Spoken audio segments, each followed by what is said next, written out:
আসসালামু আলাইকুম।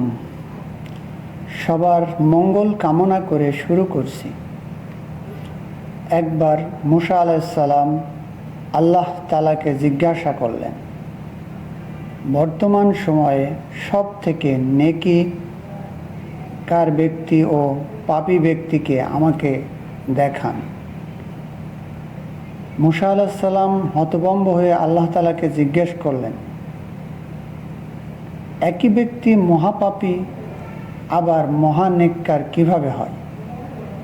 আল্লাহ সুবহানাহু ওয়া তাআলা বললেন, হে মুসা, সকালে যখন এই ব্যক্তি ছেলেকে সাথে নিয়ে তোমাকে অতিক্রম করে জঙ্গলে প্রবেশ করল, তখন কোলের ছেলেটি বাবাকে প্রশ্ন করেছিল, বাবা, এই জঙ্গল কত বড়? বাবা উত্তরে বলেছিল, অনেক বড়। ছেলে আবার প্রশ্ন করল, বাবা, জঙ্গল থেকে কি বড় কোনো কিছু আছে? তখন বাবা বলেছিল, হ্যাঁ বাবা, এই পাহাড়গুলো জঙ্গল থেকেও বড়। ছেলে পুনরায় প্রশ্ন করল, বাবা, পাহাড় থেকে কি বড় কিছু আছে? বাবা বলল, আছে, ওই আকাশ। ছেলে আবার প্রশ্ন করল, আকাশ থেকে কি বড় কিছু আছে? সেই ব্যক্তি বলল, হ্যাঁ, আমার পাপ ওই আকাশ থেকেও বড়। ছেলে আবার এই উত্তর শুনে বলল, বাবা, তোমার পাপ থেকে বড় কি কোনো কিছু নেই?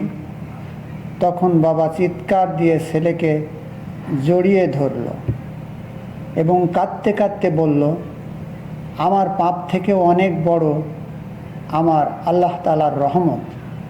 হে মুসা, ওই ব্যক্তির পাপের অনুভূতি ও অনুশোচনা আমার এতই পছন্দ হয়েছে যে সবচেয়ে পাপী ব্যক্তিকে সবচেয়ে নেককার ব্যক্তি বানিয়ে দিয়েছি। মনে রেখো, আমার শাস্তির হাত থেকে ক্ষমার হাত বহুগুণে বড়। হে আল্লাহ, আপনি আমাদের সকলকে পিছনের গুনাহসমূহ ক্ষমা করে সামনের দিনগুলোতে সত্য পথে চলার তৌফিক দান করুন, আমিন। রাসূল সাল্লাল্লাহু আলাইহি সাল্লাম বলেন, আল্লাহ সুবহানাহু ওয়া তাআলা ওই ব্যক্তির চেহারা উজ্জ্বল করে দেন যে আমার কোনো হাদিস শুনেছে, অতঃপর অন্য কারো কাছে পৌঁছে দিয়েছে। আবু দাউদ 515। ভিডিওটি ভালো লাগলে লাইক, কমেন্ট, শেয়ার করে সবার কাছে পৌঁছে দিন এবং চ্যানেলটি সাবস্ক্রাইব করুন।